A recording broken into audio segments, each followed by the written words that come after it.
next installment in the series, Conversations with Dr. Rowley. Before we commence, as is usual, I would like to invite for a prayer to start our proceedings, Miss Eileen Applewhite.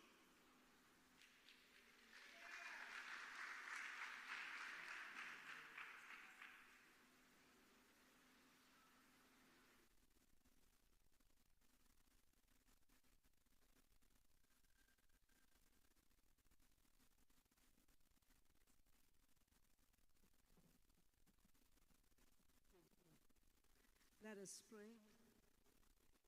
Eternal, ever-kind, and merciful Father, we humbly bow in your presence this evening, dear God. You alone do we honor. You alone do we cherish. Father, this evening, we consider it a blessing and a privilege to be here to have our conversations with our political leader and Prime Minister. We invite your holy presence in this place. And Father, we ask that you would bless the people who have come. Mighty God, they have come with their questions in their hearts. They have come to listen, to hear, to learn, and to understand. And we pray that when we leave this place, Father, we would all return to our homes satisfied that we have heard and we have received that which we seek for. Bless our political leader. Bless every party official whose head is bowed in your presence this evening. Bless the residents of this community. We pray your blessings upon the media and our candidates in this upcoming local government election in the borough of Superior and throughout the length and breadth of our fair country. We place this meeting into your hand, and may your spirit of peace bless us. These and all mercies we ask with thanksgiving. God of many, called by many names, we honor you this evening. Amen and amen. Thank you, Miss Eileen Applewhite, and ladies and gentlemen, you may have your seat. Ladies and gentlemen, we have taken a little shift from our usual political meetings today to have a conversation with not only you, the residents and citizens of Palo Seco and surrounding areas, but the citizens of Trinidad and Tobago. I want to welcome everyone to the Palo Seco Government Primary School and welcome those who are not from the area to Palo Seco as well too. Palo Seco exists in the constituency of Labre and also in the newly minted borough of Superior, ladies and gentlemen.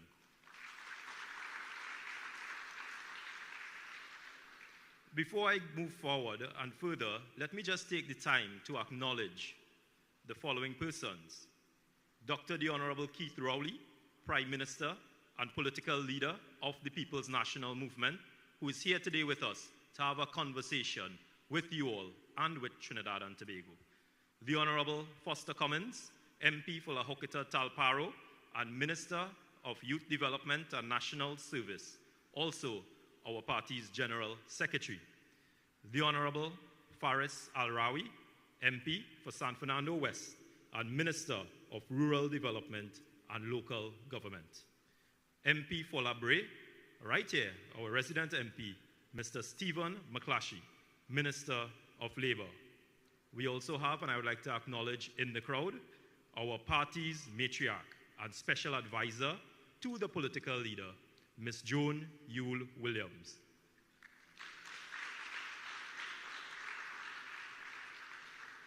I also see among us former councillors.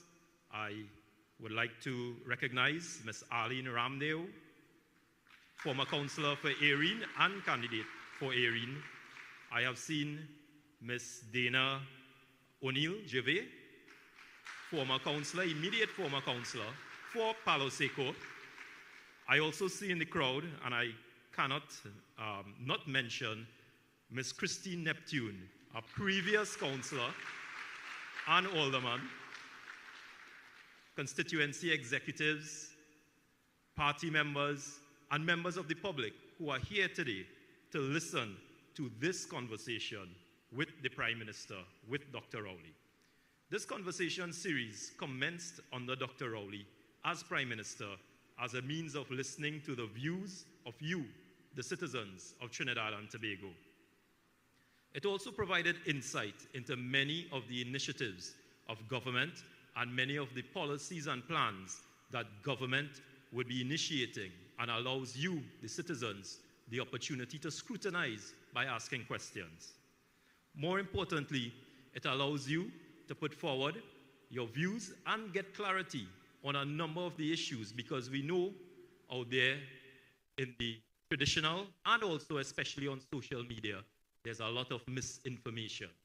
So this is your opportunity to get the information directly from the source.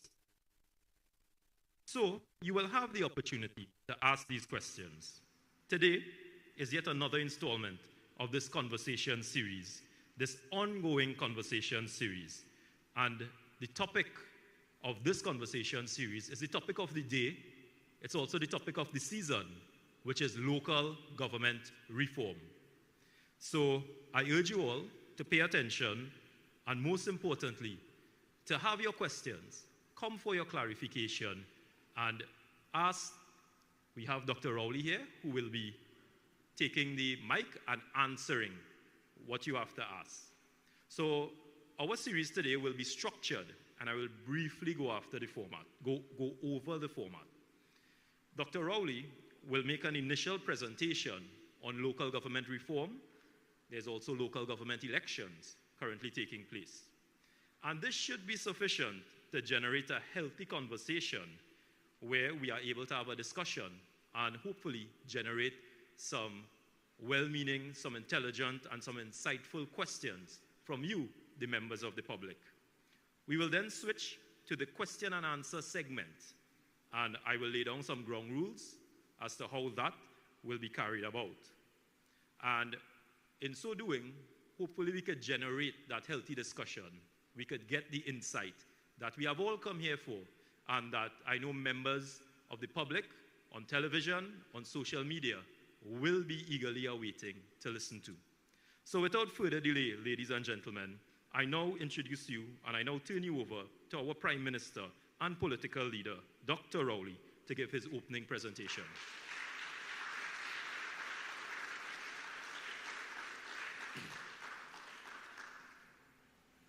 Thank you very much, Yash. Thank you very much, members of the community of Palo Seco and the visitors to Palo Seco.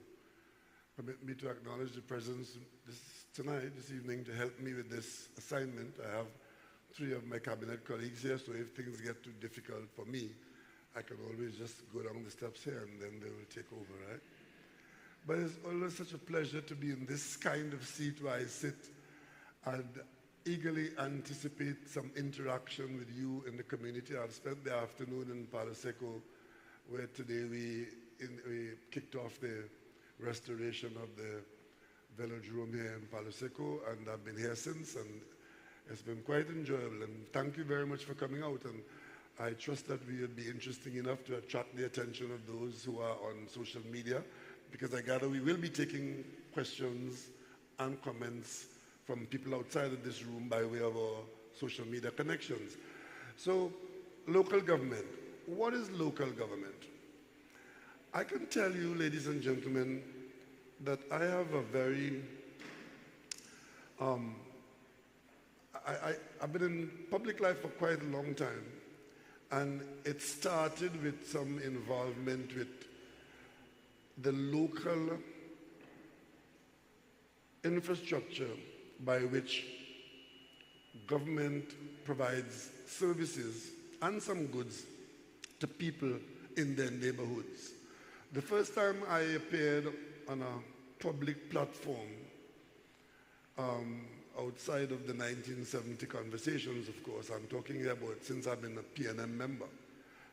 I joined the PNM in 1974, and I appeared on a PNM platform for the first time in 1980 in a Tobago House of Assembly election.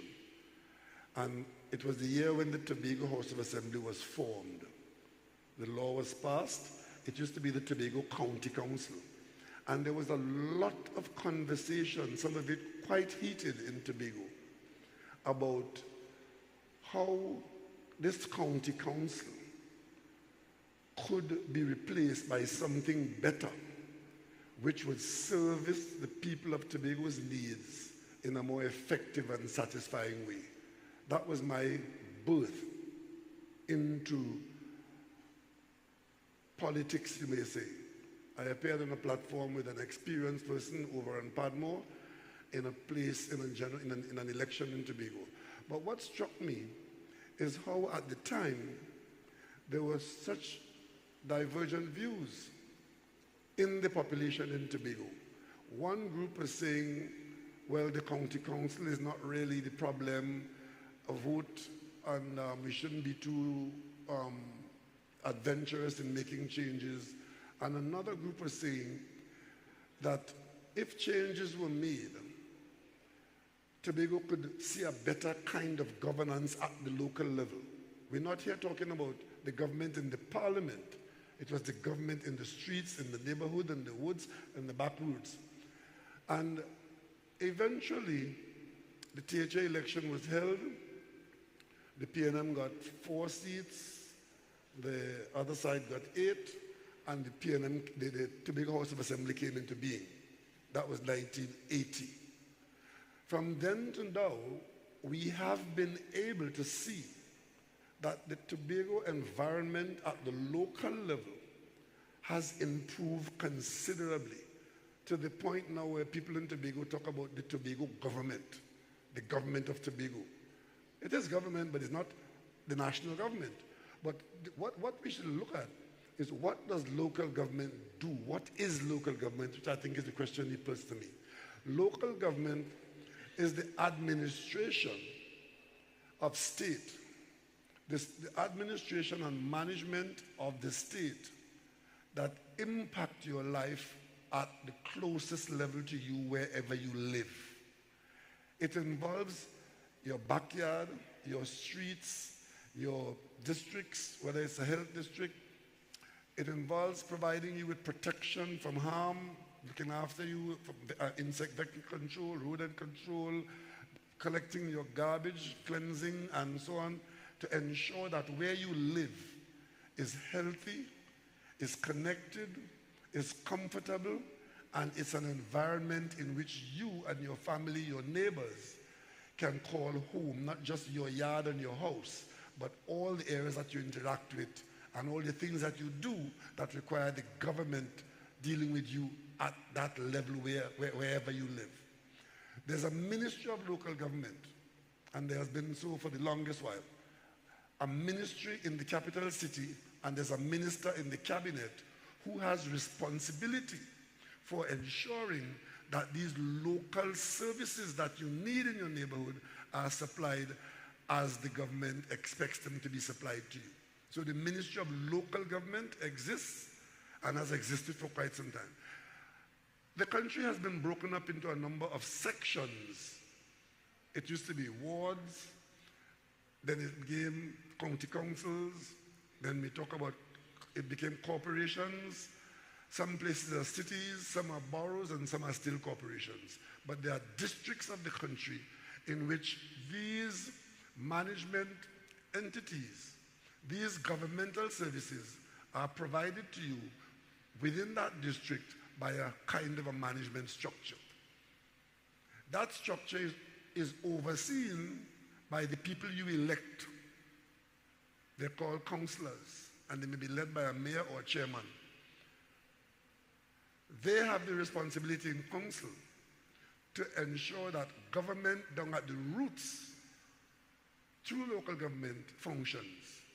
But then there's a public service headed by a CEO in the district who has responsibility for managing the situation. And you would think that the elected councillors do that. No, it's done by the public service. It's a public service discharge, but there's a political directorate The same way in 1980 there was a lot of conversation about the failure and the insufficiency of the Tobago County Council as the government structure for Tobago. We are there now in Trinidad. In Trinidad, we have been saying for a very long time that local government is a problem because it is not providing the service that you require. So it's more recognized for complaints as against discharge of responsibilities. The main reason for that is that it has evolved from the colonial days where the colonial masters would give you a little bit of authority but hold on to the rest to make sure that they're in charge. So they give, but they hold on to it. As leader of the PNM, I could tell you that one of the accusations that was made against the PNM by our political opponents in operating this inherited colonial arrangement is that the PNM doesn't want to give up authority. The PNM government and central government wants to remain in control. And therefore, what we could get as local government responsibility and resources, the government doesn't want to give you. And that has been the tenor of the conversation for a long time. But a PNM government, largely under the Patrick Manning period, decided to entertain the idea of consulting with Trinidad to find out what is it you really need and how can we change it. So we had a number of years of ministerial intervention and consultations around the country. Many of you in this room might have remembered the consultation that Minister Franklin Khan did across the country. You may remember the consultations that went with Ms. Hazel Manning.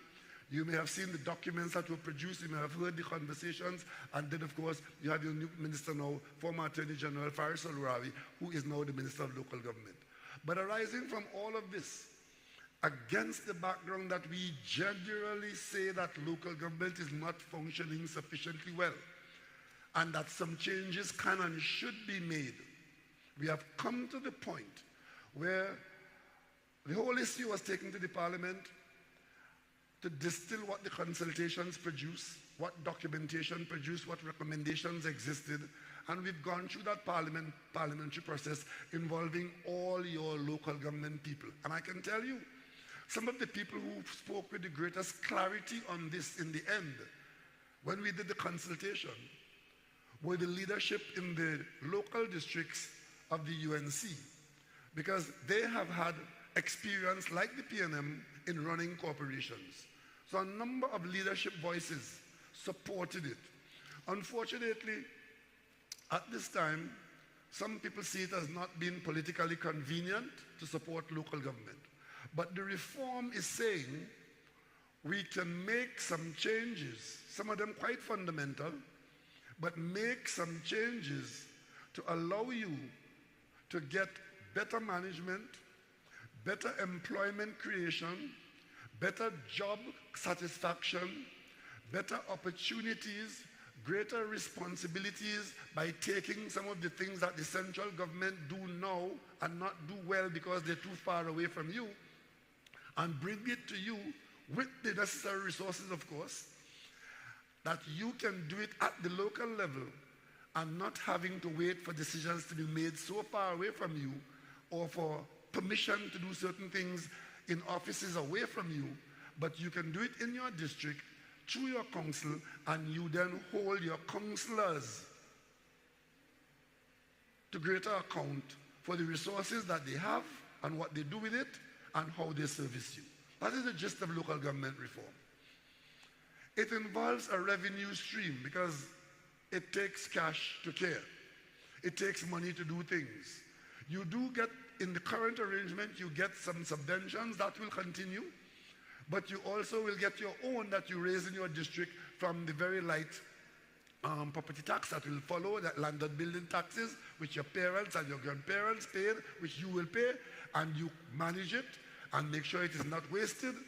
You then have the priorities of what you want it spent on, and your management structure will be revamped, and you will be in control with greater responsibility for your districts. That is basically what local government is about. And we believe what you said in the consultation is what we are doing now, which is agreeing that these reforms, this reform exercise should take place. The law has been passed, but not all of it has been proclaimed. We are saying to you now in your districts, vote for local government reform. Authorize us to make the changes that are in the recommendations. The things that the commonplace things that you see. Build local government. The more you build the management structure, the more efficient the management structure becomes, the more responsibility you can take on at the local level. And we believe that that will contribute and redound to the benefit of all the citizens, and you will see an improvement in your quality of your life. Where is the proof of that? Well, the proof of that is look at Tobago. The Tobago model has succeeded. I will tell you here that the quality of life at the district level is better in Tobago than it is in Trinidad, because there's a better management structure in place. And the resources in Tobago are managed more directly. And because they have some element of a revenue stream over and above their allocations in the national budget, they can do certain things, because you would know if you have a job, doesn't matter how big the salary is, but if you have a job and a salary is coming in every month, there are some things that you can do based on the fact that your salary would be coming in.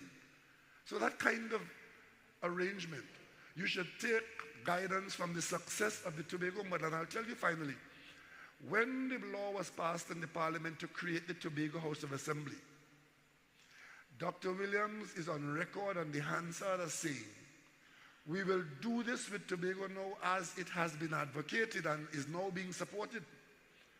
And if it works well, we will transfer that model to Trinidad. That was 40 years ago.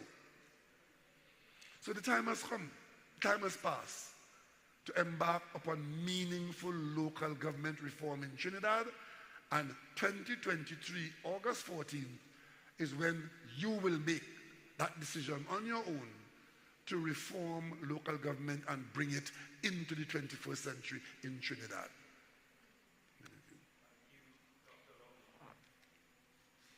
Thank you, Dr. Rowley, for that insightful presentation as well too. Ladies and gentlemen, we would like to switch gears to really the meat of the matter and what you all have come here to do, which is pose your questions to Dr. Rowley. But before we enter the question and answer segment, I would just like to also acknowledge in the crowd, I see Mr. Avinash Singh, Minister in the Ministry of Agriculture, and I've also seen former Alderman for the Siparia Regional Corporation, then Siparia Regional Corporation, Mr. Insenes.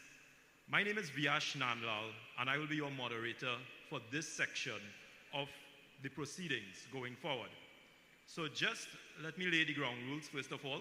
So there will be mics available. Persons interested in asking a question or raising an issue could simply raise their hands. You will give your name and location either by region or constituency. We're asking that you limit yourself to one question at a time. Roughly ask it within a minute. And I know persons tend to give long preambles. If we could limit the preambles and be very direct in our questioning. Most of all, we are asking to be respectful and courteous in asking your questions. If the moderator must intervene, I will, if we are deviating, to limit and get back on track. Of course, the burning issue here is local government reform. We also do have a local government election at hand. So we are trying to keep the issues within these limits as best as we can. So, ladies and gentlemen, I would open the floor now. Individuals could raise their hands if you have a burning question. If you have a question, and a mic will come to you.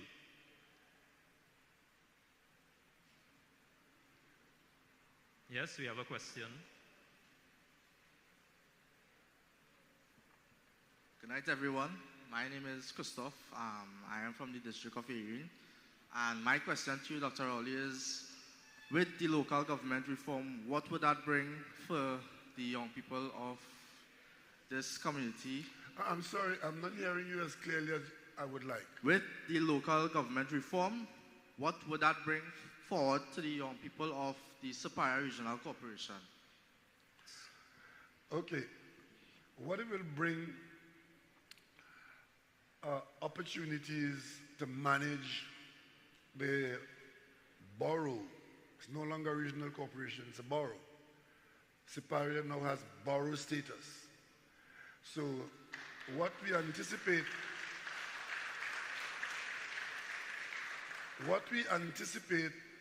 is a transition to a management arrangement that will give greater management responsibility to the elected officials, and there will be a better management structure in place so that the assignment of giving you better service, whether it is in your garbage collection, your management of the environment, your approvals process, and other things, that those things would be managed better so that you can have a better quality of life in the district. Okay? And as for young people, there's nothing that identifies young people's needs more than responding to the creation of opportunities. And where we see local government doing that is the modern local government reform that we're talking about has, by necessity, to create opportunities for increased employment of good jobs, because you need more professional people. If we're going to deliver those services that I'm talking about in the way that I expect them to be delivered, you would need a certain amount of professional people in there. And some of those people are already available. I'm sure in the Superior Corporation, the Superior Borough, you have people who have gone to university, they've done degrees, they've done studies and so on. Many of those skills can be utilized by the corporation to do things that are not now being done. And as we devolve authority on the local government body, those skills will be demanded. For example, you have to manage the money better, so you're going to have to need better auditing, accountants. You're going to have to if you're doing approvals for buildings and enforcement of development in the borough, you would need proper officers with skills to be able to assess the situation. You would need legal, you would need people, you would be doing infrastructural development work, which you're not now doing in a good way, but you'll do it better. So skills of, like, you know, masonry, carpentry, plumbing, they will still be required, because people should prosper. And as they're prospering, they will build houses, they'll extend houses. All of these things will create opportunities. Today I came from the velodrome. We're talking here about a rebirth of the sporting heritage and legacy of this area. Sport management is an area of growth, creating employment opportunities and developmental opportunities. All of these are things that a new local government model could take in charge. We're talking about agriculture. The Ministry of Local Youth Development is here. We have thousands of young people that we are training to be modern farmers. That can provide more opportunity. And of course, we have other things that we can do that will bring new opportunities in entrepreneurship. And the corporation, or the borough, as I should say, is there to guide, to help, to assist, and to manage the overall picture of it. So opportunities to be created by a new approach to doing business. Thank you, Dr. Rowley. Other questions? We have the floor open. We have a question. We have two questions here. Good night, Mr. Rowley. You hear me? I am Simone. I am from the district of Palo Seco. And my question to you You're from Palo Seco? Yes, I am. Right. One Palo Seco person in the house. We all know that cooperation needs reform. We all know that cooperation needs money. We all know that cooperation does take 2 years to do something that is needed to be done in 2 weeks. My question is what we are doing about crime in the country. Crime always forces its way to the forefront. Well, we will still have crime being dealt with by the security services of the nation. The nation's security services are police services. And I'm sure you have police stations and so you have station districts that will service the borough. But in terms of the role of local government in crime fighting, two things will stand out. One, you will grow and develop an effective borough police service, which will do mainly patrolling work alongside the National Police, and you will do that. Borough police will do specific policing like your schools, your markets, and like, you know, if there's a sporting event taking place, the borough police could be the police on site, and of course there are requirements for policing that may be office-oriented, where you have to go to the police for certain things. The borough police can be assisting in that. And of course, when you have that in place, it allows other people to interact with you better, because the more order you have in your community, the more attractive your community becomes. And as your community becomes more attractive, it's a place of residence. Activities will take place in your district which would require policing. And you, as parents, raising children, if you are parents, local government with better management should provide better opportunities for raising children or for socializing, because the management of local government responsibilities should give you better control of these public spaces being kept in a better condition, right down to the dead people, where your cemeteries would not be overgrown by bushes, but look as a place of peace and quiet, where people rest in peace. Sporting facilities and things like that. So the more you put better management in local government, the better it becomes, and the whole question of crime and criminality should recede in parallel to the positives of this kind of approach and improvement in the local government district. Thank you, Dr. Rowley. Another question? I know we had someone. Yes, we had someone.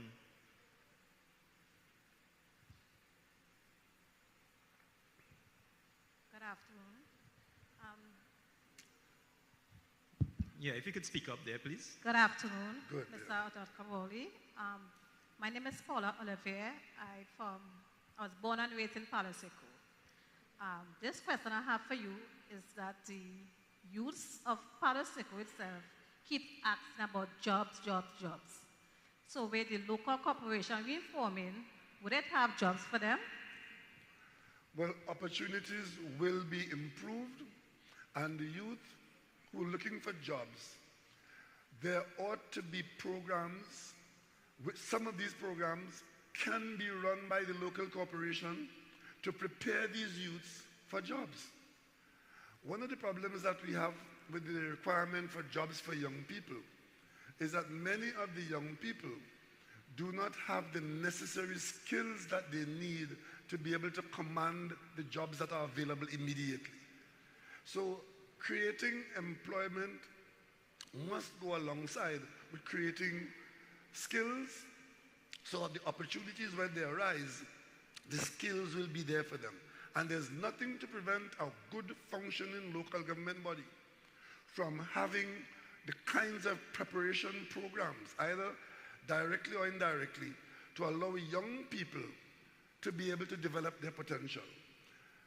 The Ministry of Youth Development has a number of programs, and those programs are populated by young people who come into those programs, and they receive training, they receive encouragement, they receive entrepreneurial support, and there's nothing to say that a properly resourced and managed local government body cannot join in that kind of approach to create opportunity for young people to move from joblessness and lack of skills to one with skill development and accepting job opportunities commensurate with their skills or other skills that they may develop elsewhere and come into opportunities that the corporation might build.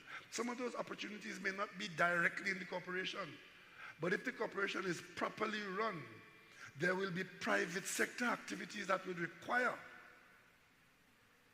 employees. And so therefore, jobs in the government sector, jobs in the private sector, and I think we will be better off in that situation. Okay, thank you, Dr. Rowley. We have two questions. I will start with the question on this end. Yes.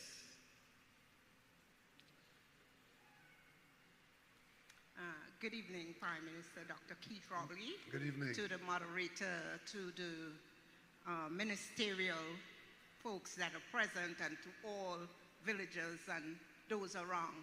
You know, there were once, Mr. Hamilton might know, a training center somewhere near here that turned out skilled young people that got employment at the company. I don't know if they have that in the works to revitalize that so that the youths could be trained. Also, I asked to get a light fix near my neighborhood in the campaigning session, and it's 2 weeks and it hasn't been fixed. But, you know, because some unsavory people was nearby and it was dark, you know, and I have a sick husband they're dealing with, so I need some light to see. Also, I'm in my mid-60s. Forgive me, my name is Pamela Mitchell. I'm from Lusboho, born and raised. My father was a die-hard PNM. You know, excuse me, moderator, but mine is a little lengthy. I'll go back to come forward. I remember even as a young child when Dr. Williams came and we had a big rally down Rowley Road. And something happened and the people of South were demonstrating and complaining. He said the tail cannot wag the head. And we are still just like the tail just fanning the flies from the poo-poo. Because the oil, the revenue that they get to run the country is from the South. They pull it up from under our house. The pitch lake is in the South. Yet we have the worst roads. There is a landslip in Quarry, 2 places. I, who am not an engineer, when Rowley Road started to erode, they had cages, they put rocks and hold the land, and they can pile it. Give me the contract. It wouldn't cost $5 million, and there wouldn't be no bribe and kickback. Common sense, common sense. I was away for a while and I came back, and I'm so depressed that look at Tesoro. Oh, it hurt my heart. My husband had high blood pressure and he suffered a stroke.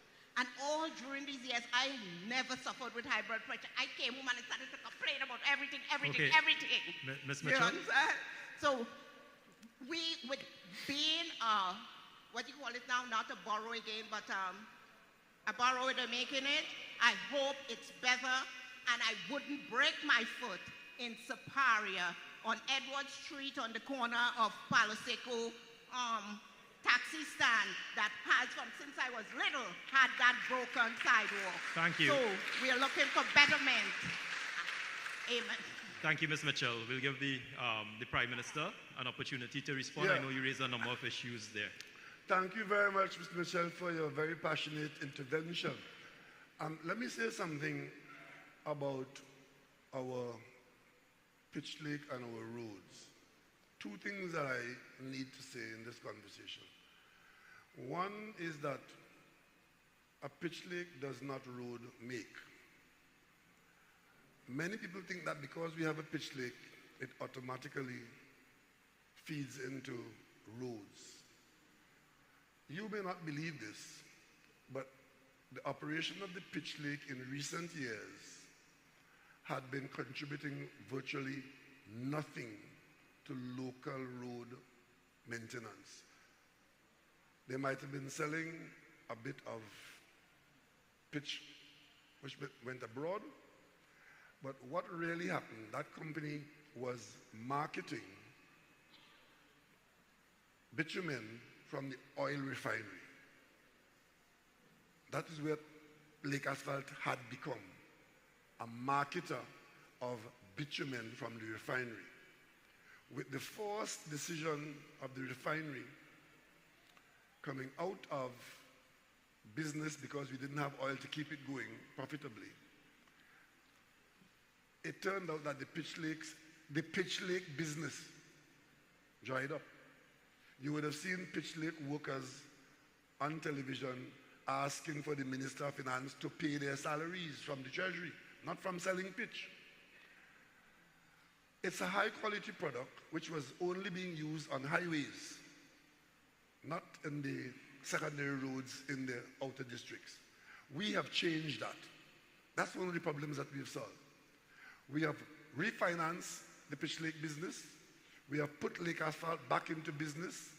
And the Ministry of Works is now using a blend of bonding material from the Pitch Lake with some bitumen that we import to create a product that will allow us to use the product from Lake Asphalt across the country. That's the first change. The second change is this. As Prime Minister, it falls to me to apologize for the state of many of our roads. And the reason is this. Priority. When we took over this government in 2015, we suffered a loss of government revenue by almost 30%. The revenue in the previous year was $60 billion. Our first budget, the revenue was in the order of $43 billion. How many of you in this room can tonight say to me that if your salary is cut by almost a third, you can continue going along as you had been going in the previous month? Tell me that. It was a sudden and dramatic and significant loss of revenue. So the first priority was not to maintain a road paving program. The first priority from the reduced revenues that we had was, one, that issue of we had to pay the public debt. Because if we didn't pay the public debt, whatever condition we were in would get 10 times worse, because it will destroy our economy and our business, our ability to fund anything. So then we had to make sure that the hospitals are looked after, because getting medicine in the hospital was a priority. We had to make sure that the teachers were paid. We had to make sure that the public servants were paid. And I could tell you tonight, in that scenario, not a single public servant that was gazetted, or a single teacher, or a single policeman, or a single fire officer, not one of them ever lost their job or didn't get paid at the end of the month.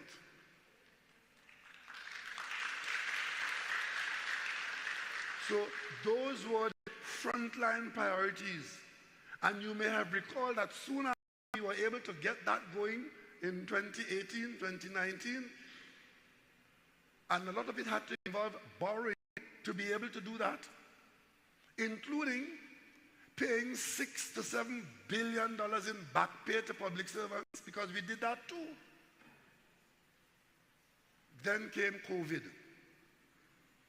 and we had to shut the country down, and at the same time we shut the economy down. We had to find a huge amount of money to support the private sector, to keep you in jobs, or to keep their businesses alive, so that when COVID ended, or when there were breaks in the COVID period, we could restart an economy and go on. One of the things that suffered during that period was the road maintenance program. Not that we deliberately didn't maintain it, but on the list of priorities, we maintained the main arteries through the Ministry of Works, hundreds of millions of dollars. But the secondary road program suffered. That I have to admit, that I have to apologize for, and that is the reason for it. We have since embarked on a program to pay attention to these roads, and that is ongoing. But we are not on every road, in every district, on every day. It's a program of work. So if it's happening in your road or in your district, it's happening something else, somewhere else. Because we have now got an economy that is contributing a little bit more, covering those basics, and allowing us to move now out into things that we were for that period of difficulty. But I can tell you, ladies and gentlemen, boys and girls, that 2015 to 2022 were about the most difficult period in the history of independent Trinidad and Tobago. And if out of that comes some roads that are substandard as they are, we have hope, we have faith, we have commitment that we are going to get to your road and we are going to bring them to a standard that will be acceptable. That's the reason. That's what it is. If we have to spend the amount of money we spent on some of those things, we would have had some more money for roads. We would have had some more activity in the roads. But what is the priority? First priority was saving lives. I can't tell the Ministry of Health that you can't get a $200 million for Medicine Day Hospital, build a new road over somewhere where...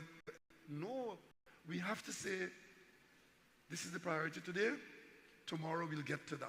And that's how we run the country. And that is the reason why we have to face up to the fact that because of our difficulties, as I've just described, there has been some deterioration in our secondary road network. And everybody, the problem that you have is the biggest problem in the country. So therefore, your road problem is a big problem. And we know it's a big problem, and we give it a priority as we go forward in an improved environment. Fortunately, we can say that the environment is improving, and we are on the job targeting the improvement of our road network, especially at the secondary road level.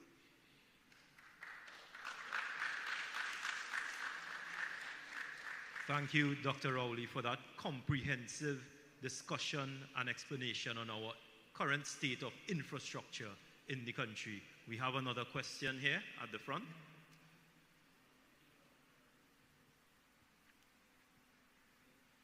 All protocols observed.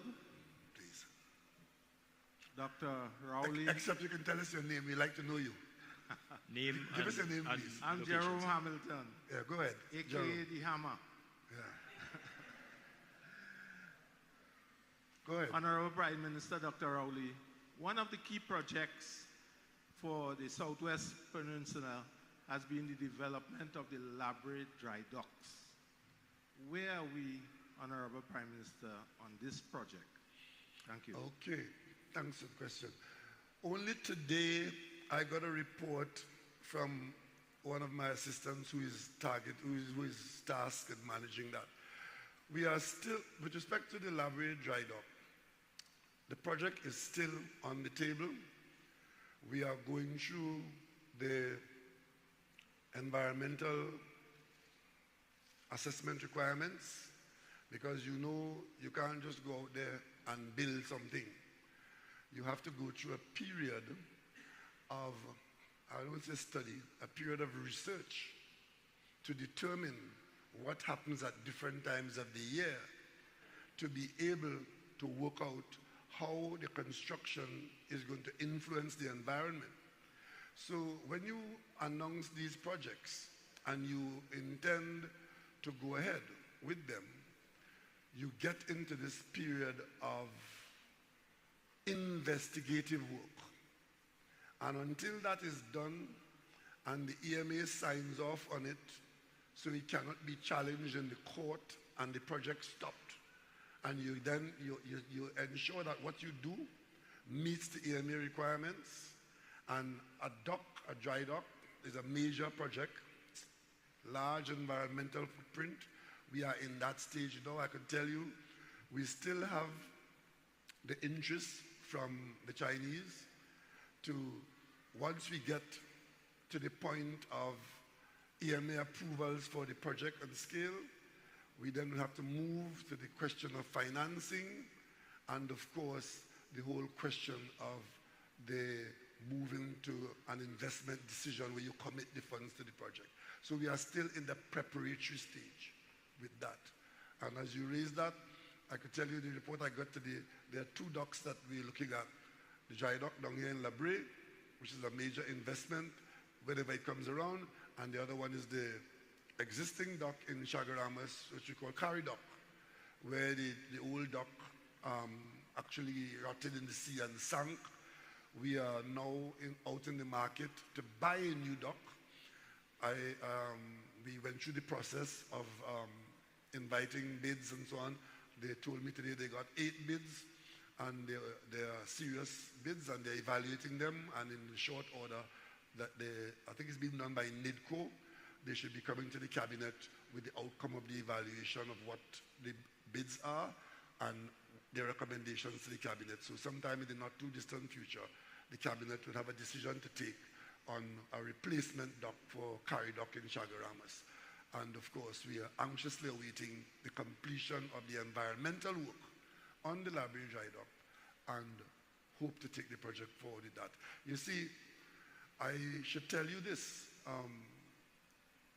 The ground on which the UNC was able to stop the La Brea aluminium smelter project was environmental.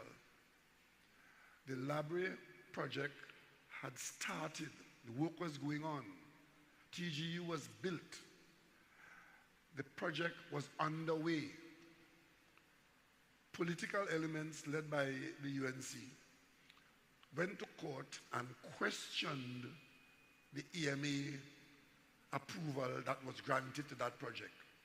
The approval was granted and the project had started, but they were still able to go to court and question the granting of the approval. The court upheld that the project, one of the approvals, of some aspect of the approval of the EMA had to do with some aspect of consultation. The court asked that the EMA do over a piece of the consultation. That happened in the court. This is a $1 billion project which is underway.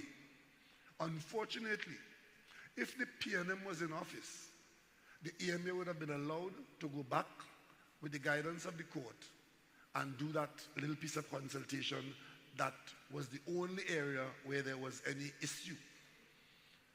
If the PNM was in office, that would have been done. And we would have satisfied the court. And today we would have had an aluminium business as part of our diversification. But you know what happened? The UNC did not do it. They chose to shut the project down. They chose to shut the project down. Cold. They did that. And today, the contractor who was hired to do the project is forcing arbitration against us. They've been doing so for a while. We were kind of holding it off, but now we can't hold it off any longer. There's a claim against us now for $300 million as a result of that shutting down of the aluminium smelter in La Brea. A legal battle that we are engaged in now with the Chinese contractor. You know how much $300 million is? Yeah? Multiply that by 7, that's over $2 billion. $2 billion in claims. So this government is now having to try to negotiate our way out of that, or at least out of some of it, but we can't run away from it any further. Which is why we have to be careful that we ensure that that is not repeated with the dry dock, that we satisfy all the necessary environmental requirements so that nobody could go to the court and raise, you know, the shape of the knife that buttered the bread, or the tying who tied the shoelace, and get a legal technicality on some aspect of the environmental work and get the project destroyed. Thank you, Dr. Rowley. Really getting into some details into one major project that could have impacted the Southwest Peninsula and one major project which can impact the Southwest Peninsula positively. We have another question. Again, state your name, location, and your question. I am Marceline Pierre Panting. Only hear me? Yes. I am Marceline Pierre Panting. I'm from Faizabad. I'm sure Mr. Rowley making me out in all the, in all the meetings. I was the woman blowing the horn for you on the promenade. Okay, I'm all tracking right. you right through because I was really longing for this opportunity to have a word with you face to face. The problem I am having currently is why my daughter, with her tourism certificate, she went to the Shagaramas Tourism Institute. From there, I sent her across to the University of the West Indies, sent in several resumes upon resume. And my child has to end up now in Tobago working as a, what assistant?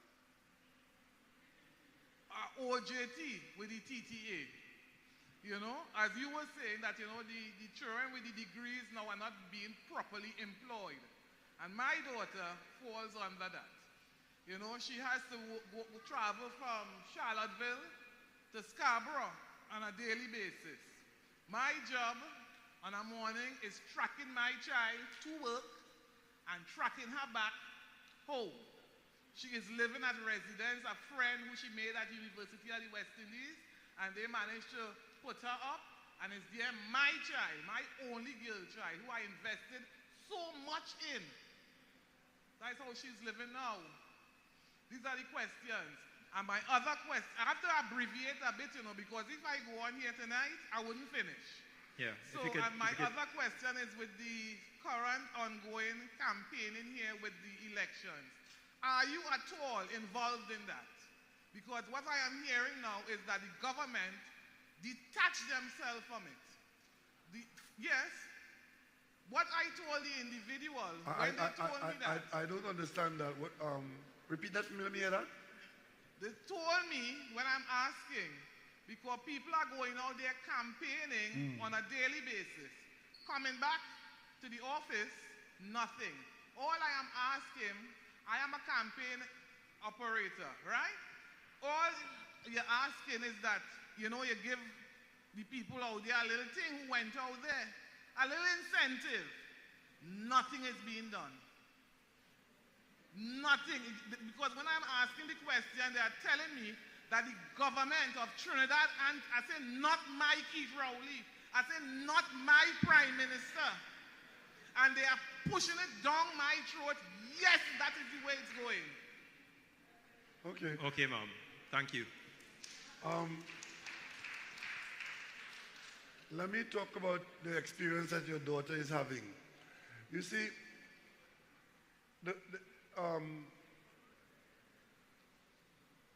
getting qualified, preparing for a job, the next hurdle is seeking out an opportunity commensurate with what you qualified in, or sometimes you may find that what you qualified in, that opportunity to participate with your training is not available close to you, and sometimes you do have to move into another area. I'm sorry she had to go all the way to Charlottesville, but if you're down here in Los Bajos and you are trained in tourism, I don't know how many opportunities exist at the moment for that.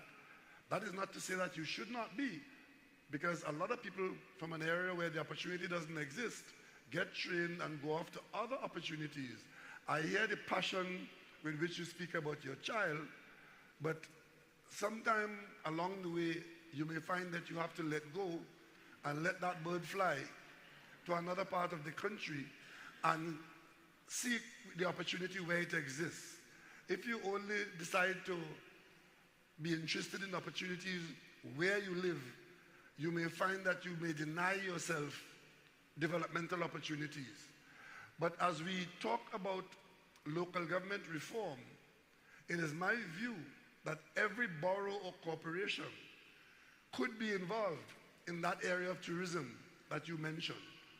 and it will create opportunities. What we have to be focusing on, what are the opportunities that are being created? Because without an opportunity, the qualification and the desire for a job is not sufficient. Opportunities have to exist, and that is why the whole question of OJT, I don't think you should disparage the idea that she's OJT. What OJT does, it's called on-the-job training, is to prepare people for other opportunities that may come later.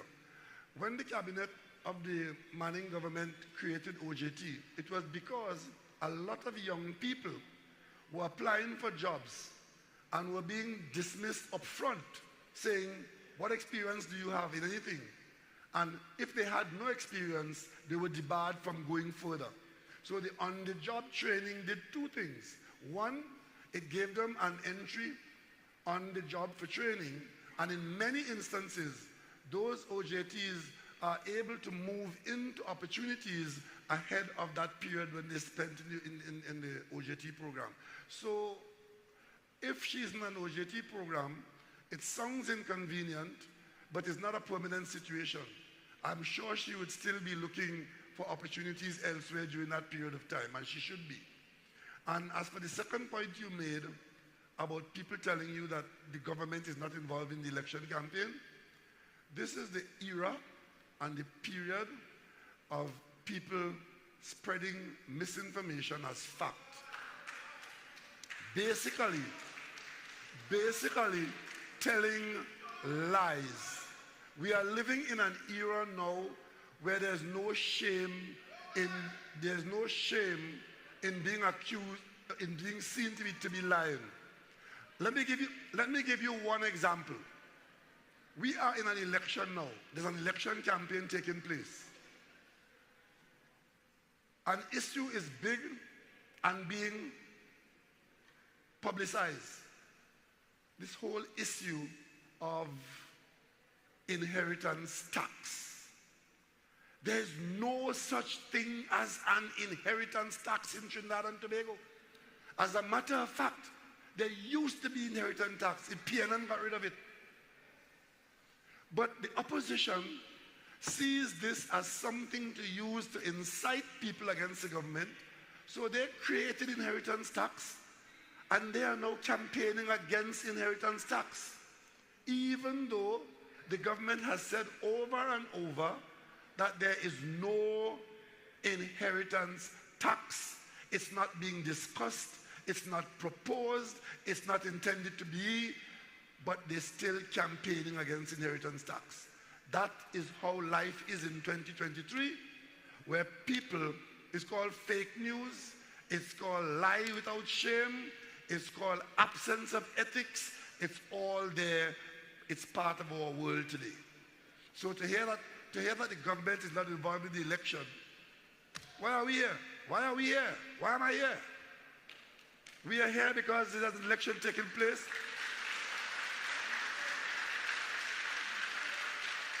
And we are talking about the issues, we are educating ourselves about the issues of local government and its reform, and taking action on an election day to vote for or against it. That's what elections are about. So we are in fact involved in the election, and anybody who say anything other than that is a bold-faced misinformer. Thank you, Dr. Rowley. Before we go to another question here, I actually have a virtual question. It comes from Jesse Moss, taking it back to the issue of local government reform from San Fernando West, I believe. The question is, I would like to know what will be the different functions of the Executive Council. The Executive Council, our intention is to have the Executive Council as the decision makers and not the handmaiden of the public servant who is supposed to be working for the Executive Council. Everybody knows, anybody who knows anything about the running of local government today, if you have been in council, if you've listened to councillors, they will always tell you, even as a burgess who asks for service at the corporation, you'll be told about the CEO and what the CEO does and approves, and the council can't do this and the council can't do that. What we are trying to establish is a situation where responsibility lies with executive authority in the corporation, and the public service works as a public service to an executive body with clear lines of authority. Yes, any follow-up questions? I believe we have someone here, and I believe we have Ms. Mitchell. I see 4 hands, 5 hands up.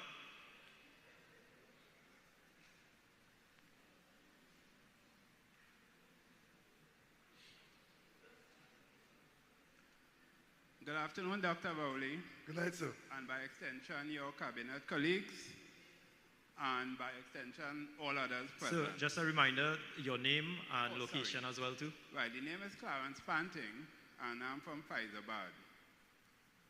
My question is, I see in your ad, you are saying reform is the biggest power shift since independence. What exactly do you mean by that? Well,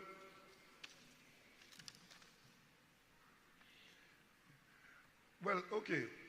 I did say earlier that there is this evolution of authority in the country where power lies at central government, at the top. Central government is located functionally in the capital city. And the authority to get things done flows out from the central government.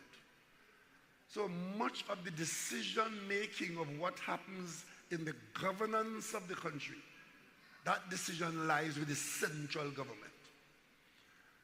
What we're saying here in local government is that some of that authority, which now lies with central government, for example, if a school has to be repaired here in Palo Seco, the local government, which is the borough of Siparia, is not involved.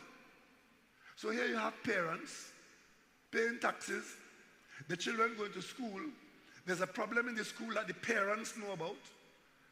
It might have a simple solution, but their local government body is not involved in the decision making as to how that solution should be applied. You have to wait for the PS in Port of Spain to take a decision and feed that decision right down to the contractor, who will then come into the school, usually when the school is closed, and come and try to do the repairs. So we're saying that responsibility which lies with central government now, executed through the office of the PS for the minister, that kind of responsibility could be devolved into the district.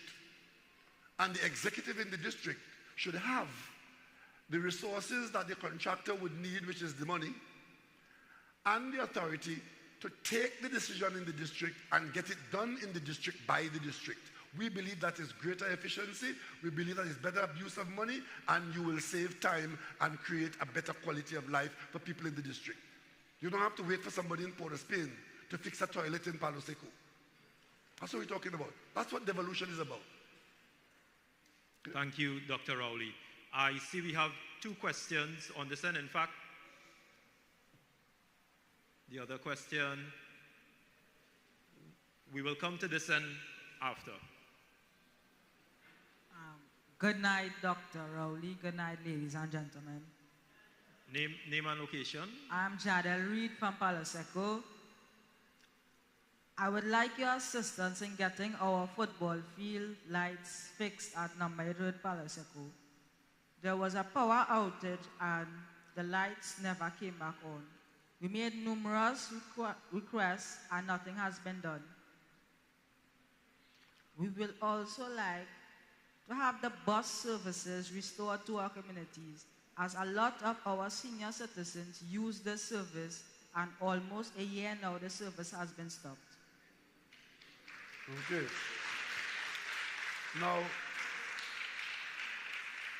the young gentleman raised 2 issues there, which are day-to-day bread and butter issues affecting his district, Los Baos or Faizabad, wherever he is, right?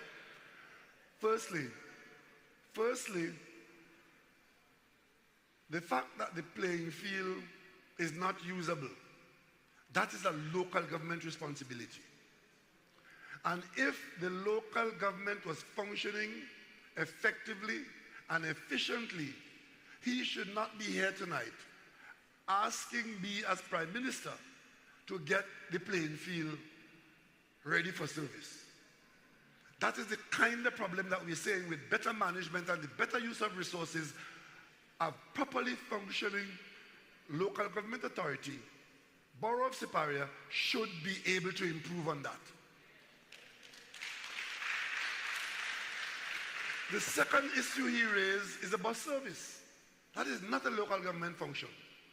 Local government does not run a bus service. But if you have a good management in local government, there could be an interfacing with the PTSC to determine what kind of bus service is required and what role local government could play in your district to support a bus service that is improved. That's how it goes. And of course, who says that we couldn't get to the level where the Borough of Siparia can run its own bus service? In the United Kingdom, where you have a very strong local government system, housing and bus transportation is a local government issue. The colonial master gave that to their own people in England, but they didn't give us that here in Trinidad and Tobago. So if we want to rise up from that level of colonialism that fixed us in the old local government system, we have to determine how far we want to go. So those two issues identify the kind of problems we're talking about in local government reform. Maybe we can't do a bus service next month or next year, but certainly we can get improvement in the whole question of preparation of playing fields and taking responsibility for sporting facilities. Today, at central government level, there's a whole lot of services provided by central government in the social support system. Some of those services can be provided by a local government structure as long as there are good arrangements for audit and accountability and transparency. If there is somebody in the borough who has to get help in a particular way, why does the help only have to always come from the central government entities?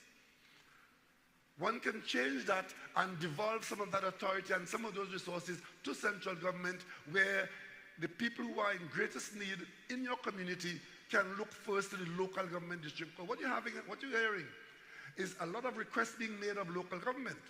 Sometimes it's not local government responsibility, and then if it is their responsibility, they don't have the resources and the management structure to make full use of resources to service the burgesses. We are talking about reforming that. So those two questions are very vital. Thank you, Dr. Rowley. Dr. Rowley, I have a virtual question here as well too. And I will ask, businesses, small and medium, complain about how difficult it is to get opportunities in their own regions. How can they benefit from local government reform? Well, that's another area. A lot of the government services that are currently being provided are provided from central government. And as long as that is the case, where there is no paralleling for encouragement of small business in the district, what you will have is the strong and healthy outside of the district will provide the service for you. And let's take an example of cleansing, garbage collection. In many districts, I don't know what's happening here in the borough of Siparia, but in many districts, the local government contract that is awarded for your cleansing services is not under the control of the borough or the city. I think it's the ministry controlling it, or somehow the central government. Let me just ask the minister to clarify it. What's going on now? Come up here and tell us what's going on. Come by the mic. Because that's one of the areas, that thing about how do you foster local development. So, Prime Minister, just to join, good evening, everyone. currently, to answer the question before we go on the tangent, the local participation is a combination between the local government reform package, which specifically says that the Executive Council, working full-time, can instruct the CEO to hire and contract certain services. That's one. The local content comes with the public procurement law. The public procurement law, which is now the law, allows every municipal corporation the ability to procure its own services for the first time. To answer the question as to what happened, in the past there was a mixture between certain corporations contracting services, like Tunapuna Piako Regional Corporation, for example, which contracts services up to $60 million a year. In those corporations, depending upon the size of the tender, the Central Tenders Board would get involved. So right now, with the proclamation of the Public Procurement Act, and with the amendments that the government made very recently, we have local content as one of the tender requirements that you can put out. So let me simplify this. A corporation can now, under the reform package that we want to put on, obtain its own, for example, garbage collection services, use the public procurement law, difference between under $1 million and over $1 million, subject to those regulations, ask for a certain amount of that to be by local content for the first time ever. Because as the Prime Minister has reminded us many times before, when we came into government, we took the step to ask for local contractors to be included in garbage collection, and we were the subject of an injunction by litigation brought against the government, which stopped us from trying to give local government the participation. So most recently, in an effort to help the small contractors in particular, the Prime Minister authorized, and we just finished it last week in Parliament, almost by ourselves, because the UNC had no part with it, we amended the law to say contracts under $1 million will be subject to a different regime, subject to regulations, which allows us to give the small man a chance. So we've learned from litigation. We've removed the Central Tenders Board Act by repealing it. We've proclaimed the public procurement law. And we have given the local government the ability to do the job themselves for the first time ever. Not central government doing it. So these are radical reforms. And let me just say something here. This ought not to be taken for granted.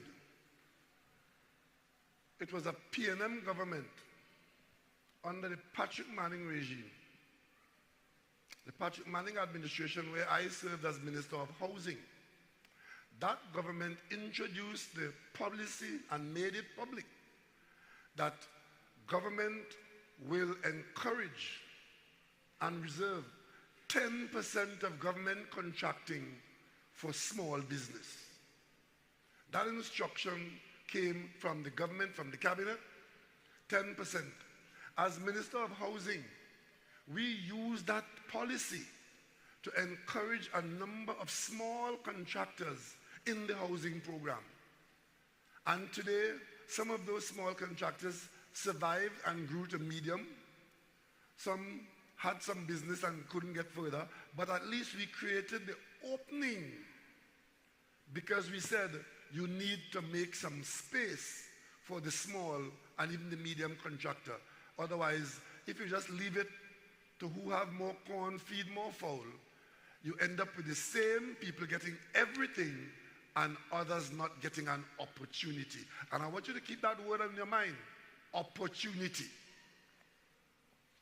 Thank you, Dr. Rowley.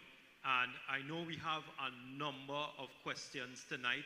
However, unfortunately, time is against us. So we only have time right now, ladies and gentlemen, for one more question. And I know, I believe, I actually have the gentleman behind. Pleasant good night. Viash. Who's that? You can push.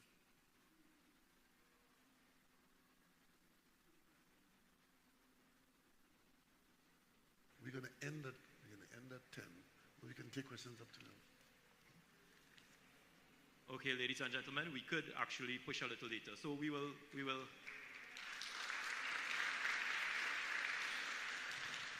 have another question there. Pleasant good night, all protocols observed. Ronald Prince is my name. I'm born and bred Las Boho, reside in Palo Seco at this point in time. I want to first commend our Prime Minister for being so accommodating. We feel like, I think I can speak for everyone here, we feel so at home with you sitting with us. Thank you very much, sir. My name is Ronald Prince. I am the person who, when you were last here, I raised the point of the velodrome, sir, and you acted, and you are here again just to open the velodrome. I want to give the Prime Minister a round of applause, sir. Thank you very much. My question is, when we do win the borough, how soon will local government reform take place? And are there any challenges, if any? There are many challenges, and there will be challenges. And with respect to how soon, it will be a transitional arrangement for some things, and some things can happen almost immediately.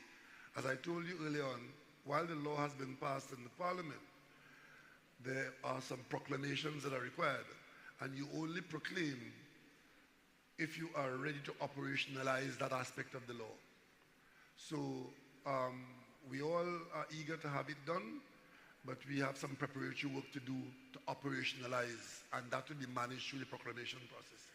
And we will do those things that are immediate, and we will work in a transitional arrangement with those things that are not immediate.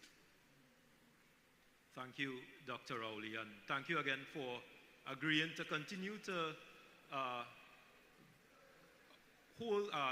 answer questions and really subject yourself to the scrutiny of the members of the public here as well too, and to ask the questions. And I believe Dr. Rowley, in my memory, which is not very far back, is the first Prime Minister to come in front of the public and subject himself to questions and answer it, outlining the policies and programs of the government on the burning issues of the day, ladies and gentlemen.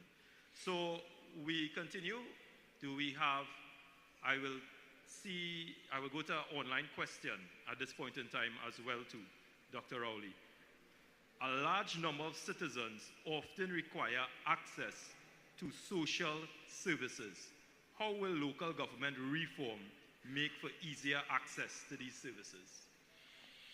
Well, what I just said was that some of these services, once there is appropriate management, accountability, transparency, and audit at the local level, we could begin to devolve some of these authorities and resources into local districts for that.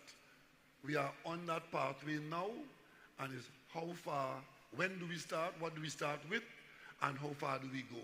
But that is one of the potential areas for local government to play a role. In fact, local government on its own can begin to carry in your district a data bank as to who is in need, who is unemployed, what the skills you have, and that is the basis on which you can start this kind of conversation. Because it will allow you to more appropriately talk to the central government about devolving authority for managing some of these things. Okay, thank you, Dr. Rowley. That lady with the red bow, they was trying to give her a mic, please. Good night. My name is Anastasia Edmond. Good night, Mr. I'm Prime sorry, Minister. I didn't get your name with that lovely bow on your head. My name is Anastasia Edmond. I am from Faizabad, and I will just have a concern. The youths of South normally go to ECC when we finish school to learn a trade. ECC closed down. What are we to do? Or what would you do for us concerning ECC? I had a... NESC, sorry about that, NESC. Okay. Where's Foster? There's a minister here who's a responsible. Minister Cummings. Come up, please. Let me ask Minister Cummings to answer that question. He can more comprehensively answer that against the background that the government is about creating more opportunity for training for young people. Thank you, Prime Minister. In this region, we have several programs for the young people in terms of training, skills training, and technical vocational learning. The NESC Center that you referred to in particular, the government has decided that we will convert that into a youth development and apprenticeship center. And therefore, there will be a non-residential program running out of there in conjunction with the MIC. In addition to that, the Palo Seco is a Los Bajos, Youth Development Center is currently under refurbishment, and that center will also be run as a sister agency to the one at Palo Seco, also run in conjunction with the MIC and the MYDNS.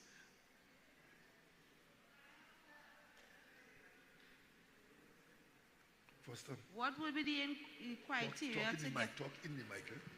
What would be the criteria to get into this program? Just repeat that, please. What would be the criteria to get into these programs? Okay. Now, there are several, good question. There are several courses that will be offered there, and many of them will require some, depending on what the course is, may require some basic O-levels to enter, but then there are other training programs that you can access even though you may not have had the initial O-level subjects. Now, let me also mention, I think it was Ms. Mitchell that asked that the machine shop at the former Petrotrin that usually had that apprenticeship training program, we have been in discussions with Heritage and with MIC and with NESC, and I'm pleased to inform you that that facility is going to be refurbished, and that training and apprenticeship program that in the energy sector is going to be restarted very soon. As a matter of fact, while the refurbishment will be going on, in August, which is next month, we will be inviting applications, 40 students to start a training program, but we'll have to run it out of Point Fortin until such time as the refurbishment at Palo Seco is completed.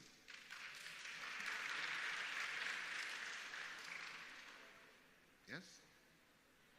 If there's anyone in the audience with a question about youth development and training, since Minister Cummings is by the mic, you could ask that question now, because he is directly involved. This Ministry of Youth Development and National Service is addressing those very questions that you are raising. And while the questions are coming, I can tell you that at Beach Camp, which is on your doorstep, the government has determined that we'll convert the Beach Camp facility into a national service complex. And out of that complex, we'll be running residential programs, non-residential programs for both male and female. And the MyLAT program is going to be run out of there for Southern Trinidad. The MyPAT program and the CCC program will also be run out of the Beach Camp facility. In addition to that, a model farm, crops only for now, will be established at the Beach Camp, and we'll also have some of our shade houses established there. I can also indicate to you that the Youth Agricultural Homestead Program, which its pilot project is being run out of Chatham, and I'm aware that there are many students from this area who are currently enrolled in that program. Okay. Yes. Thank you. Thank you. There's a question. I got no question? Good evening. My name is Nyla Stephen.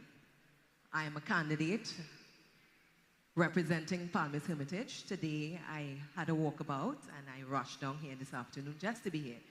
This is for Ms. Foster Cummings.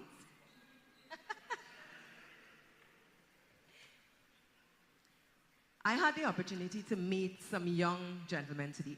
Unfortunately, they were incarcerated at some point in time in their lives, and they're out now. And the question was asked to me, what do we have for them for rehabilitation in regards to getting back into the industry of work as young men, because when they go out in the field for jobs and they ask for certificate of character and they get jobs, they're being turned down on the spot.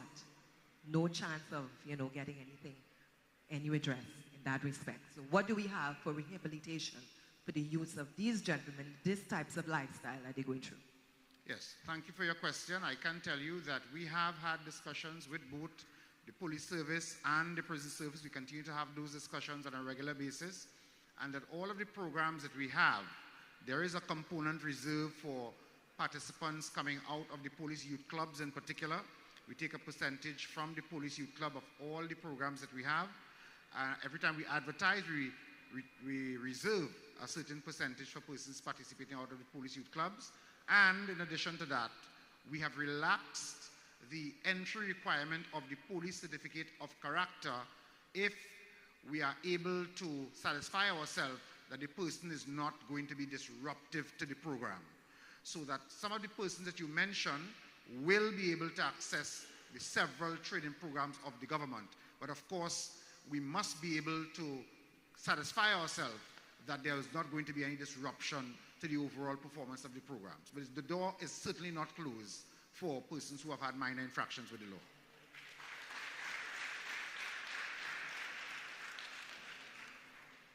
Thank you. And ladies and gentlemen, that's the benefit of conducting these conversations. You also have the benefit of asking and getting answers from members of the cabinet as well too. I see another question here. I believe Ms. Mitchell may have a second question. Or, in fact, just one second, Ms. Mitchell. Good night, everyone. My name is Stacey Batson. I'm from Palo Seco. Good night, Dr. Keith Rowley. Good night, good night. My question is, if UNC wins this election, what will happen to the local government reform?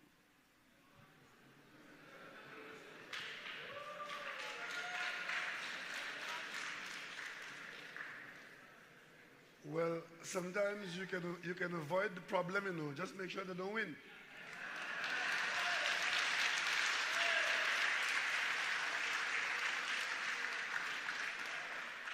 But realistically, it is my view, based on what has been said by the practitioners in local government in the UNC, that they basically have no real problem with local government reform. This opposing local government reform in the way they're doing it now is pure, naked survival politics. It's politics. Unfortunately, they put politics before country. The politics is supposed to work for the country. We're not saying they're supposed to have the same politics and the same political approach, but there has to be a time when you have to say, this is good for the community and I'm supporting it. This is good for the country, I'm supporting it. It can't be that if I am not in charge, it mustn't survive. To answer your question, their position is they win the election and exactly what is going on here now will continue. They're saying leave it so, leave it just so. And the reason for that is that there's a general election due sometime later on. And they want to be able to say that nothing is happening, the country is going to hell, the government is a waste of time, and then that is the next election campaign for the general election. We are saying the people can benefit now from the work we have done before, from the reforms that are recommended, through the law that is passed, and as long as you give the PNM a mandate to do it, we will do it once you give us a mandate to do it. Thank you, Dr. Rowley. We have a few questions again. I think I see some hands up. I see Ms. Mitchell here at the front. There's someone with the mic, unless we have someone. So we'll allow, just because we have the extended time, ladies and gentlemen, we'll allow Ms. Mitchell a second question. Thank you very much, Mr. The last question was Moderator. very hard, so make this one easy, right? Yeah, no. This one is easy. This one, will compliment Miss Ali. the Superior Corporation, the other side is in charge. The what? The Superior Corporation. You mean the borough of Superior? Well, before it was before. just the corporation. Now it's borough. You're talking about the past. The okay. past. Okay. And because they were the past had us in this area, and Miss Arlene stifled, so maybe she couldn't get what she wanted done for the area. Can the central government put in place, like clause or laws where if one party is in charge, they wouldn't stifle their opponent, so their area can get some help too? That is the expectation of the law, letter, and spirit. But of course, there are many ways to skin a cat. And it is very difficult to put something in place that will prevent all of that from happening. You might influence some of it, but what will help is if in the operation of the business of local government, a certain amount of town hall intervention is involved in the decision making. So the executive is required to come to the corporation and account for what is happening with the resources, what decisions they're making. So you can come to a town hall meeting like this, where the executive comes here, and they have to tell you how much money they got, what roads they fix, and of course, if they're discriminating against her and her district, you will see it. It will be in full public view, because when they account to you as to what, they might come quarterly and say, in the next quarter, we're doing this, that, and that. And you will see the distribution of the resources. And that puts you in a position to stand and speak directly to those decision makers. And that will improve the quality of the management. It will give more weight to your vote, because you are now participating in the process, and they will now be made to account by coming to you and tell you what they're doing. That is what local government reform in its finest sense will do, as long as you accept the new management and regulations that will come with it. Dr. Rowley, I believe the Minister of Rural Development and Local Government would like to also contribute here. Thank you so much, Prime Minister. Just to also add to what the Honorable Prime Minister said, we actually built into the law, the new law, which the opposition does not want to support, but fortunately it's law, that the accounts and the audits are run by the minority. So just like in the Parliament, where you have the Public Accounts Committee is chaired by a member of the opposition, whether it's a red corporation, a yellow corporation, it is chaired by a minority leader. And therefore that gives the immediate explanation as to what you did with the money. The second thing that we did was to include in the law the mandatory holding of public meetings like you see on TV.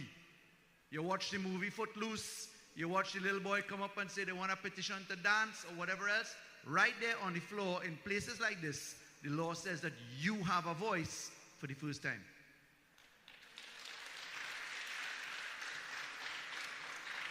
Thank you, Minister Rowley. Do we have any other questions? I see two questions, okay. One there, and then the gentleman holding the national flag in the back. Pleasant good evening, Honorable Prime Minister. Good evening. Jamel Pierre, and I am from Labrie. I have basically two questions. One, in Labrie, we know we are infamous for the conditions of the roads.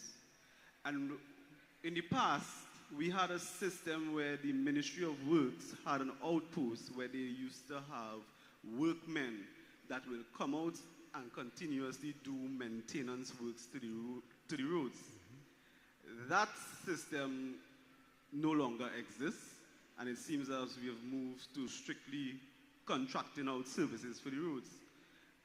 Simple things as grading and maintaining the roads could be very effective in particular in our community.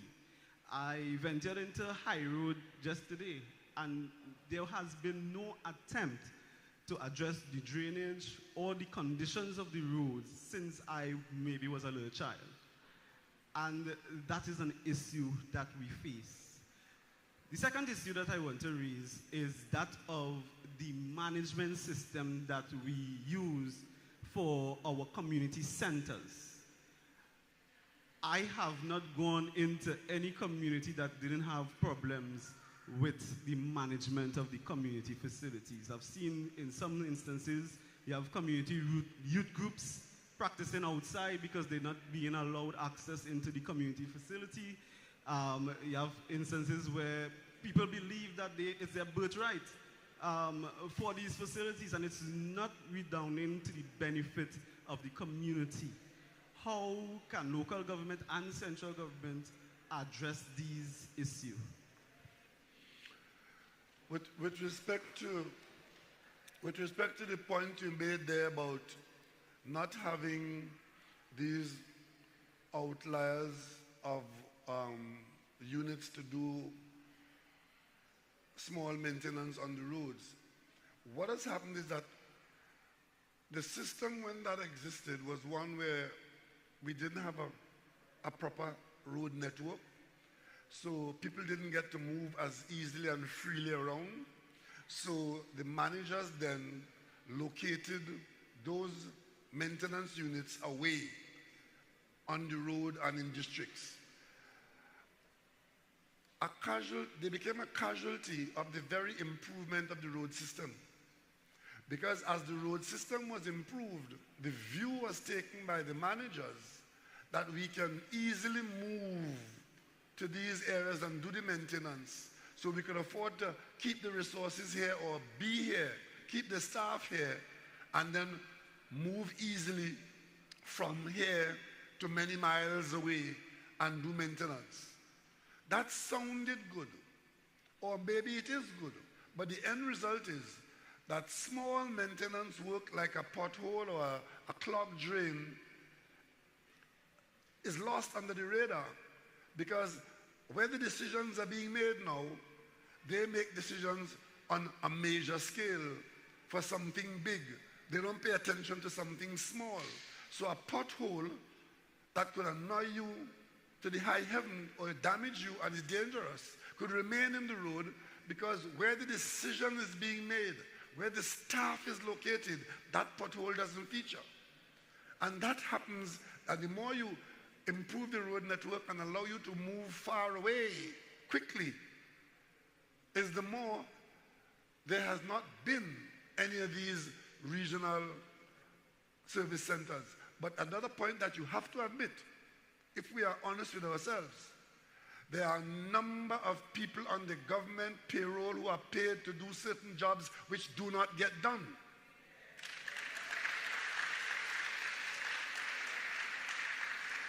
And the only way you deal with that is improve management to account for the staff and account for the money that is spent. So one of the things that local government reform should bring is a reduction or elimination of that situation by accounting for the staff and what they do for the money they get. And the other point you made, it slips me now, there was the last point, the second point you had made. Community centers. The minister responsible, they are now grappling with that particular problem where the management systems, we're still experimenting, but some people, even if it's the village council, there are some situations where the village council has the responsibility, or they assume an ownership and they take it to the extreme. I can tell you one instance I know a long time ago where an ambulance driver actually carried home an ambulance when he was going on vacation because he didn't want anybody to drive his ambulance. I know about that. And these people who will shut youngsters out of the center because you're not going in my center completely misses the purpose for the center.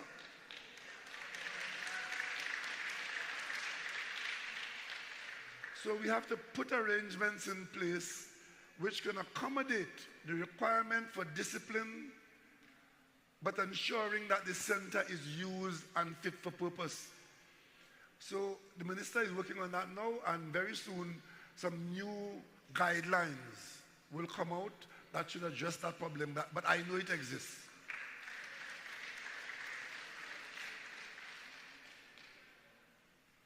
Thank you, Dr. Rowley. I know we have a question somewhere in the back there. Gentleman with the national flag. Good evening to you, Dr. Rowley, and all the ministers and dignitaries here tonight. My concern, my name is Dennis George. I am the father of Councillor to be Anton George. Viash, we'll take 10 minutes more. 10 minutes more. Go ahead, sir. My concern is the problem that the squatters in the area have. We in the rural area have a lot of squatters, and they are without basic facilities like water, lights, roads, and drainage. What would this new reform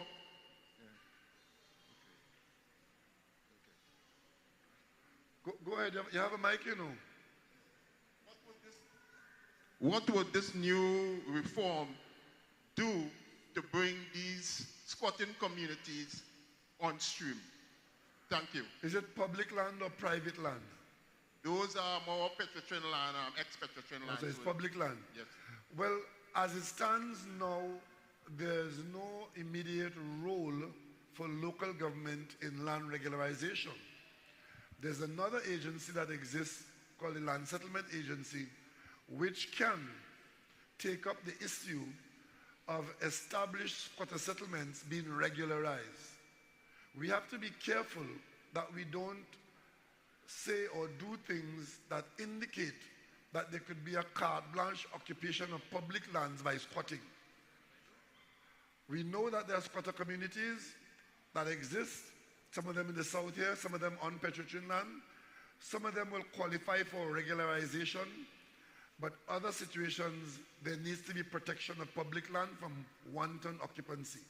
So I can't give you an answer that says, well, okay, squatters could go and occupy Petrotrin land and the local government or the government will just do anything about it. It is a case-by-case situation while we discourage the illegal occupancy of land. But where occupations exist and it is of the nature that qualifies for regularization, the Land Settlement Agency is the agency that can do it.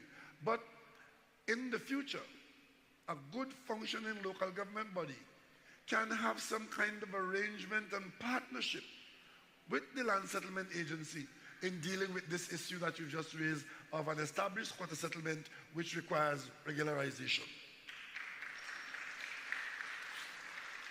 Thank you, Dr. Rowley.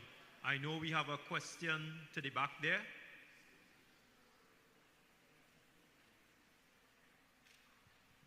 Good afternoon, everyone. Relissa Sylvester Pay is the name from the constituency of Labrie. I have two questions. The first one is in 2020, during the general election, a very big billboard was erected on Point Door Junction advertising the Point Door developmental project. Now the community center in Labrie is at the ending stage. So when is the sporting facility, when is that part of the project expected to begin? That is one. And two, the Minister of Youth Development and National Service would have mentioned the numerous projects that are taking place in Palo Seco, Los Bajos, etc. Are local contractors being contracted to get these projects up and running, or is it only bigger contractors? Are our local contractors being given the opportunity to get subcontracts in these projects? Good question to the minister.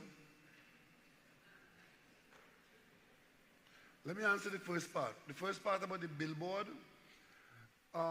What is that project was, that billboard was advertising some immediate works to be done on the old center there and some additional works on the UDCOT. The whole thing has been reviewed and a different scale and scope of work is coming through, and that is on the table because people were not satisfied with just the refurbishing of that center on, at Point Door Corner there. But there's a development plan that is now being drawn up for that area, which will involve much more than the work to be done on the Point Door Community Center, which was there. Answer the question about how Thank contracting you, is Prime done. Minister. Thank you for the question. Very good question. Let me say that we do encourage the contractors who are the larger contractors who would qualify for the bigger projects to have some level of local content and discussion with business persons from within the community who will qualify to operate as subcontractors. The major project managers for the projects would be UDCOT, MTS, and in some instances the Rural Development Company. And as a ministry, we have made that effort to do so. In some instances, we have brought on a community liaison officer to be able to be that person to liaise between the ministry and the community and the contractors, and that is to assist with the question you have raised. But let me also say that as a government, we support small business development. Only last week, the government approved a micro and small business development grant that will affect over 1,000 young business persons annually. And that program, government has approved an expenditure of some $24 million every year to support young persons who want to get into business. We have introduced the Business Accelerator Program at NEDCO, and we will be creating a one-stop shop on a regional basis.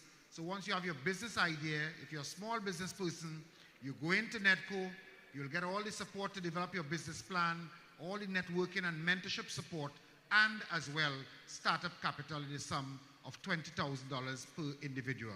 So that is the government's effort to assist and support small business. That does not take away from the fact that after you benefit from an initial grant, startup grant, once your business is functioning properly, you can then move on to access the NEDCO business support loans. Thank you. Thank you, Minister Cummings. So, ladies and gentlemen, I believe we have time just for one more question, and I saw a hand raised in the second row there. My right, second row.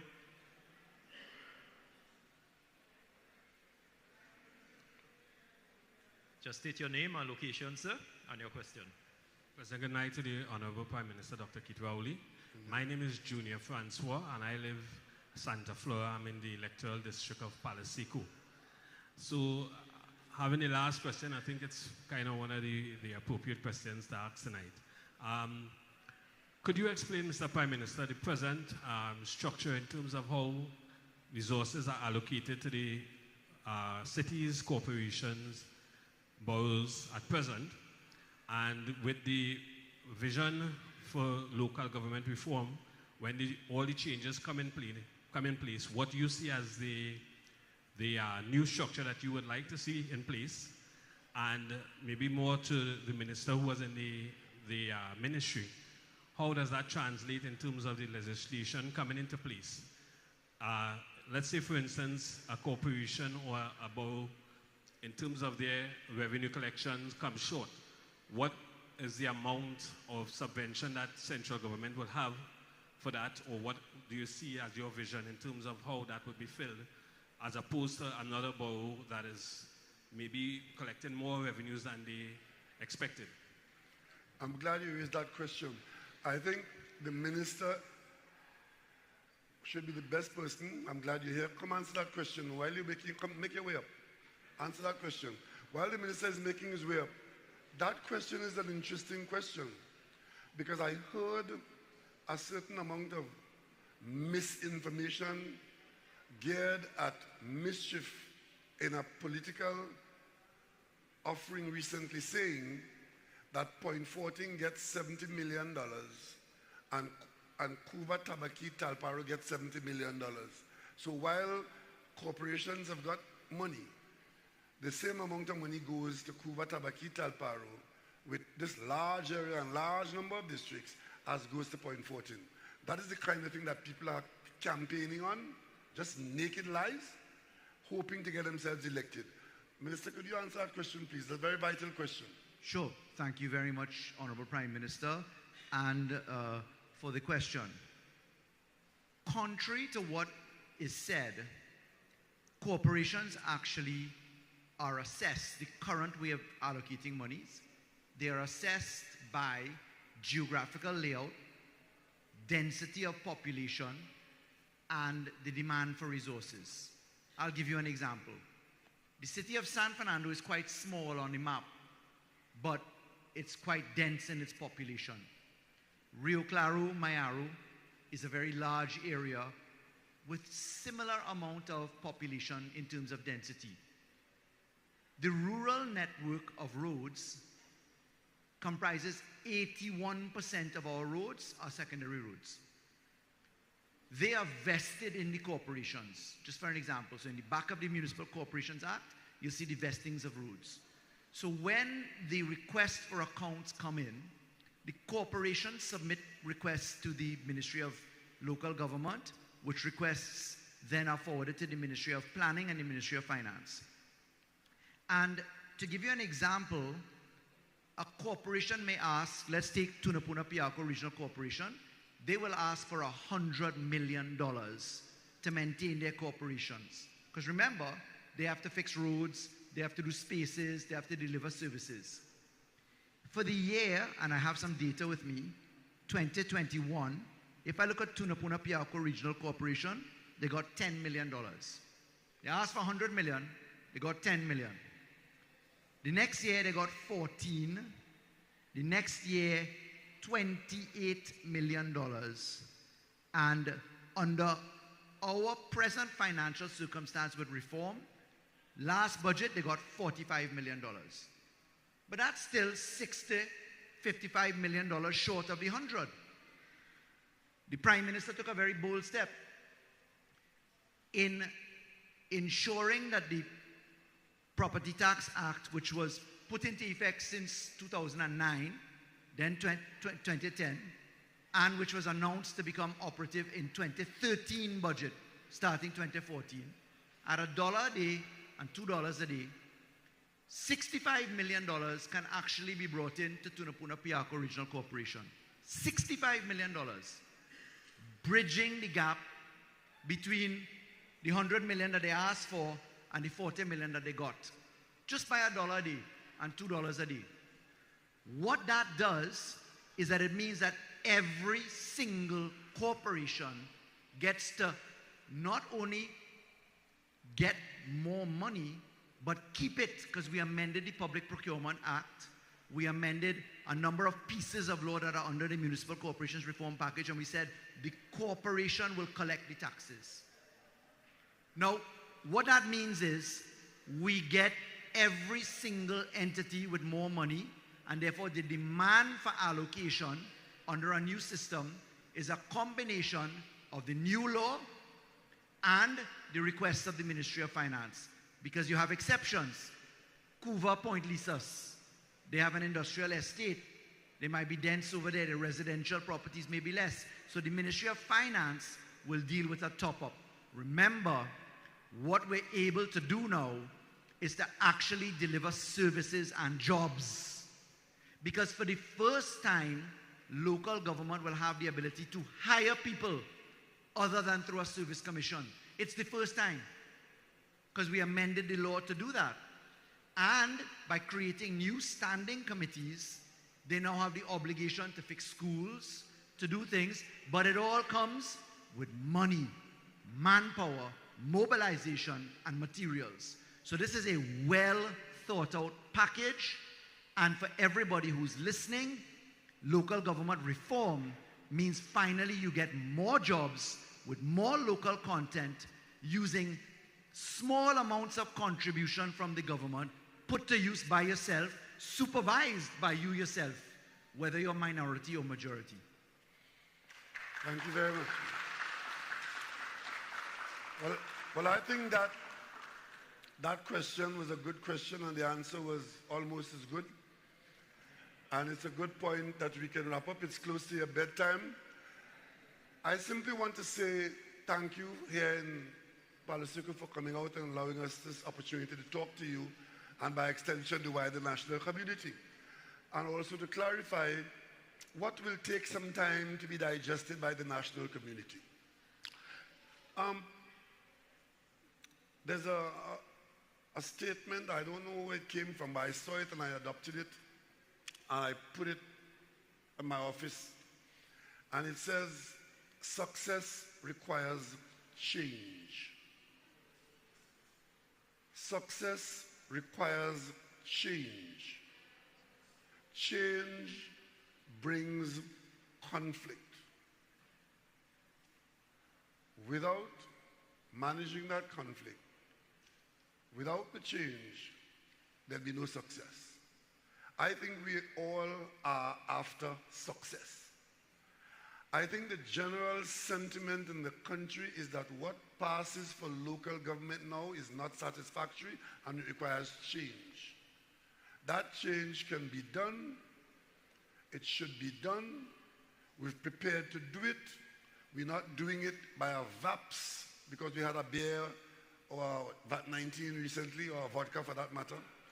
We're doing it because we studied the problem, we discussed the problem, we digested it. We came up with a prognosis, a change. And we are saying, let us be brave enough to make these changes.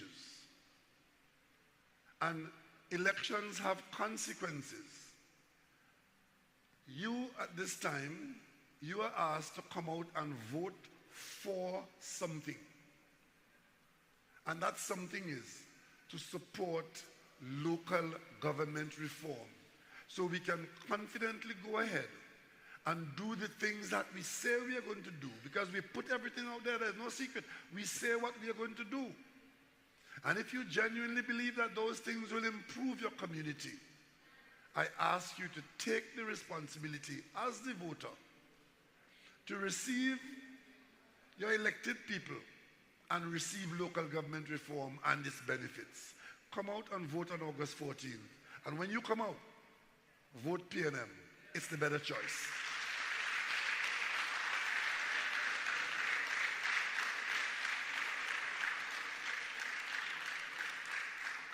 Thank you, ladies and gentlemen. And let us also thank again Dr. Rowley, the Prime Minister, the political leader, for making himself accessible, for making himself open to your questions. Again, let us also thank Ministers Foster Cummings, Minister Farisal Rawi, and we had the Minister of Labour as well too, waiting for your questions as well, ladies and gentlemen. Can we give them a round of applause?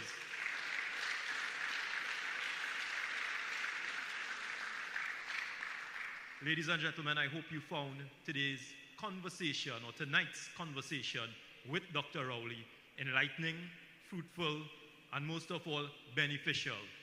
As I close, I would just like to say, just remember, as the political leader would have said, there's a lot of false information circulating around, and conversation series like this, which is a continuation and which will continue, will only serve to dispel and disperse these types of misinformation. So with that, ladies and gentlemen, I would like you to also give yourselves a round of applause for being such a great audience, for coming with intelligent questions. And I think Dr. Rowley would have more or less tapped the audience out of questions and social media. So ladies and gentlemen, as I conclude, I would just like to remind tomorrow, the PNM bandwagon moves to nearby Point Fortin for a political meeting. And we remind you to come out in your numbers, as the PNM will have a cadre of dynamic speakers bringing again the message of local government reform to you, the people. Thank you, good night, and please travel home safely.